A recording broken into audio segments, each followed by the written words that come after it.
राहों पर चलते हुए मुझे हमेशा से यही लगता था कि मैं सिर्फ एक रास्ते पे जा रहा हूँ, लेकिन असल में रास्ते पर हर मोड़ एक नई कहानी और एक नई सीख के साथ सामने आता है।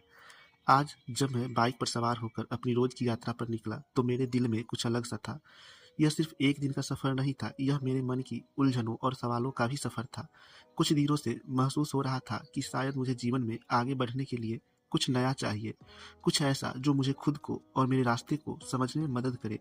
रास्ते में तेज हवा मेरे चेहरों से टकरा रही थी और बाइक की रफ्तार मुझे जैसे और तेज जाने को उकसा रही थी। लेकिन अचानक मुझे एक पुराने मंदिर के पास एक बुजुर्ग महिला बैठी हुई दिखाई दी। उनकी आंखों में एक खास तरह की शांति थी, जैसे उन्होंने जीवन में हर उतार चढ़ाव को आत्मसात कर लिया हो। मैं बाइक रोककर उनके पास गया। वे धीरे से मुस्कुराई और कही, तुम दूर दूर से आते हो, लेकिन क्या तुम कभी अपने अंदर की यात्रा को समझ पाए हो? उनका सवाल मेरे दिल में गूंज उठा। उन पलों में मुझे समझ में आया कि हम अक्सर जीवन के बाहरी रास्तों में इतना खो जाते हैं कि अपने अंदर की यात्रा को भूल जाते हैं। कुछ देर वहां रुकने के बाद मैंने फिर अपनी बाइक चालू की और रफ्तार से रास्ते पे बढ़ने लगा, लेकिन इस बार मेरी गति सिर्फ बाहरी नहीं बल्कि अंदर की यात्रा भी थी।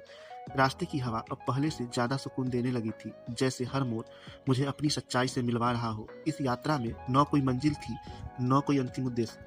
यह यात्रा केवल खुद से मिलने की थी, और शायद असली यात्रा यही है जो हम लोग अपने भीतर करते हैं। धन्यवाद।